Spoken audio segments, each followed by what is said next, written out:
Screw gauge. No physics experiment is complete without using screw gauge. I hope all of you would have used this screw gauge in your school level itself. So this is a very simple diagram of screw gauge. So in this video I am going to say how to calculate the readings and what are the probable mistakes you will be doing while using the screw gauge. So from the diagram you could see there are two types of scales here.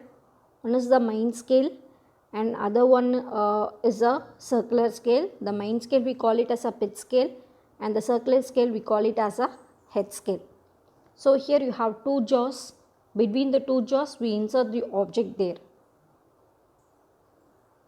So what is the purpose of using this screw gauge? The purpose of using the screw gauge is to measure any small object of millimeter scale, to measure the diameter and thickness of any small object which has their scale in the range of millimeter. So as I have shown already in the picture, the screw gauge has two scales. One is called as the pitch scale. In the figure it is mentioned as a main scale which has the readings in millimeters, and one more scale is there, that is a circular scale, that is called as a head scale, which is graduated in divisions. The least count of the screw gauge is measured or calculated as one pitch scale divisions divided by the number of head scale divisions.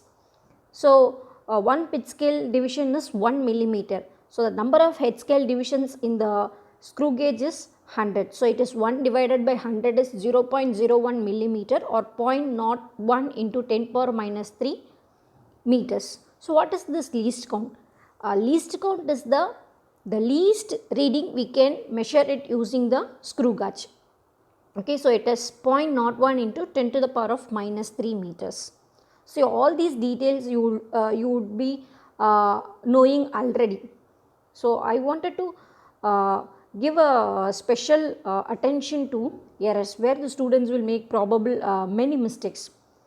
There are three types of errors in screw gauge. So one is a zero error. So if you got a screw gauge with no error, you will be very happy. The second error is a positive zero error. The third one is a negative zero error. When you will encounter the no error or no zero error, in case if the zero of the pitch scale and the zero of the head scale coincides exactly with each other, then there is no error in the instrument. So here comes the diagram. Look at the first diagram. The zero of the pitch scale as well as the zero of the head scale coincides exactly with each other. So the instrument has no error. Now what is positive error?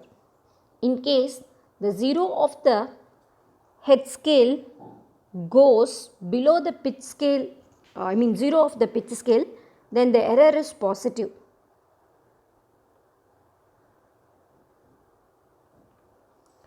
So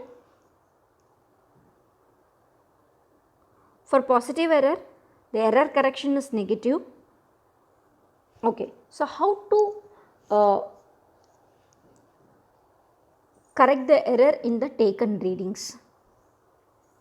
See, if the screw gauge has a positive error of 4 divisions, then we have to subtract 4 divisions from the observed head scale reading.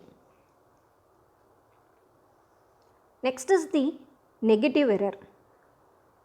So when the zero of the head scale goes above the zero of the pitch scale, then the negative error occurs. For negative error, the correction is positive.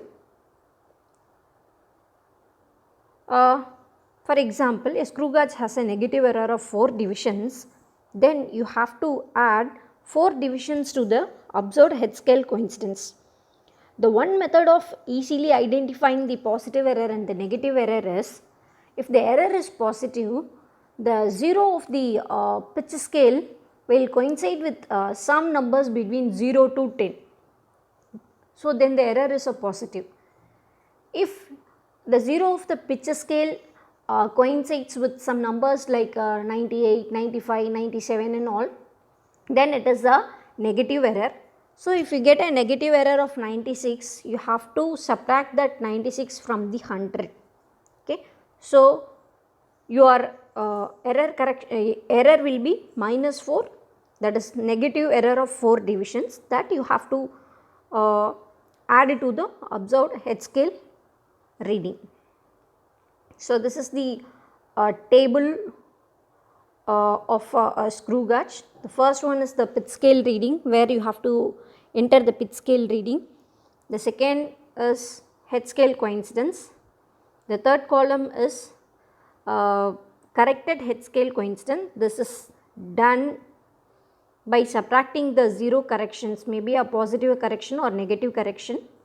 The fourth column is corrected head scale reading, where you have to multiply the least count with the corrected head scale coincidences. Then the total reading is pitch scale reading plus corrected head scale reading. So, on the top of the every screw gauge table, you have to write the least count and the what is the 0 error and 0 correction. Even if the screw gauge do not have any error, then you have to mention there is a nil error and nil correction. Then you have to compute the mean. If in case you are measuring the diameter, mention the diameter and find the radius, dividing the diameter by 2. See, this is the table for computing a reading if the screw gauge has a positive error. See, at the top of the table, the 0 error is marked as plus 3 divisions, that means the positive error of 3 divisions, and the correction here you have to do is subtract 3 divisions from the observed head scale reading. So, look at the pitch scale reading, it is 0, 0, 0. Head scale coincidence is 86, 83, 85, 84, 86. See, in the third column it is corrected head scale coincidence, where you have to subtract 3 readings from 3 divisions from each head scale coincidence. Then you multiply it with least count and finally the total reading is computed here.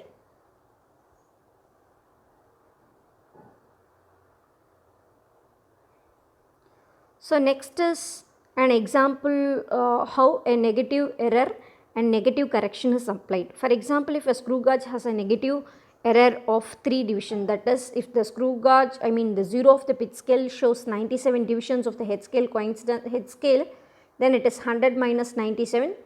The error is negative, so the correction is positive. That means you have to add 3 divisions to your head scale coincidence. See here, the pitch scale reading is 1, 1, 1, 1, head scale coincidence. In the third column, we have added 3 readings to the head scale coincidence. So, 86 becomes 89, 83 becomes 86, 85 becomes 88. Then you have corrected head scale reading, then total reading is computed here.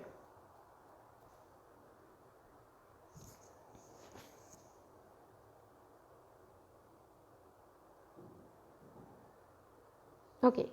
So, what are the probable mistakes you people will do and how you have to rectify this? Firstly, choose a screw gauge which has a error less than 10 divisions. If the error is around 30, 40 and there is no use of using that screw gauge, okay, always choose a screw gauge which has a minimum error. Then do not over tighten the screw gauge, so then you will not get the real value.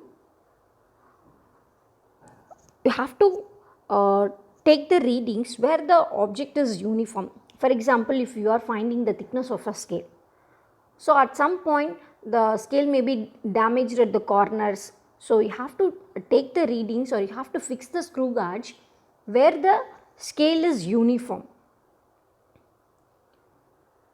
Many people will do this mistake. The pitch scale will remain the same for an object. So, some will write for first reading it is 0, second reading it is 1. Third reading again it's 0. The pitch scale will remain same for all the for a particular object, and you have to take minimum of 5 readings for measuring an object. So, this will minimize the error. The other probable mistake is if you are finding the radius, actually what the readings we get from the screw gauge will be a diameter. If you want radius, we have to divide it by 2, but many students will miss this and use the diameter in place of an radius and end up getting a wrong result. So, we may think see it is 0.1 divisions, no it is 0.2 divisions, no it is but this small error in measuring this in this measurement will produce a greater variation in the expected results.